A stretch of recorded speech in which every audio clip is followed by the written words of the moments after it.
आज मैं आपको हरतालिका तीज व्रत कथा सुनाने जा रहा हूँ। एक बार भगवान भोलेनाथ ने माता पार्वती को उनके पूर्व जन्म के बारे में बताने तथा इस व्रत के महत्व को समझाया। माता पार्वती बहुत छोटी उम्र से ही भगवान भोलेनाथ को अपने पति के रूप में स्वीकार कर लिया था। उन्होंने बाल्यावस्था में ही 12 वर्षों तक हिमालय के किनारे बैठकर कठिन तप किया। आपने इस तप के दौरान बिना कुछ खाए पिए अपना जीवन व्यतीत किया। उन्होंने जीवित रहने के लिए सूखे पत्ते और हवा खाकर कई वर्षों तक गुजारा किया।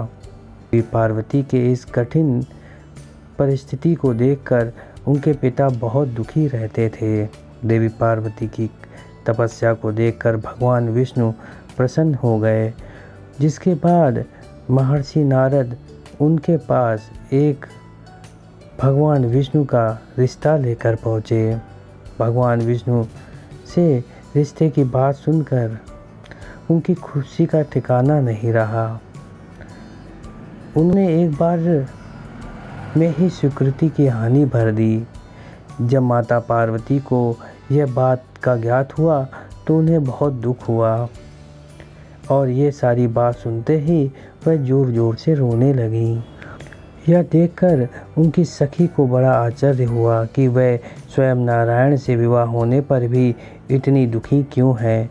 तब उन्होंने अपनी सखी को उत्तर देते हुए कहा कि वह इतना कठिन तप और व्रत भगवान भोलेनाथ को पति के रूप में पाने के लिए कर रही हैं। लेकिन उनके पिता उनकी शादी भगवान विष्णु से ही कराना चाहते थे। तब उनकी सखी ने उन्हें वन में तप करने की सलाह दी। उसके कहने अनुसार देवी पार्वती ने एक गहरे वन में पहुंच गईं और एक गुफा में बैठकर तपस्या करने लगी। उन्होंने स्वयं को पूरी तरीके से भगवान शिव की भक्ति में लीन कर भाद्रपक्ष के शुक्ल पक्ष की तृतीया तिथि को देवी पार्वती ने रेत से शिवलिंग बनाया और रात भर जगकर भगवान शिव की स्तुति करी। माता पार्वती के इस समर्पण को देखकर भगवान भोलेनाथ प्रसन्न हो गए। उन्होंने स्वयं को उनके पति के रूप में मान दिया।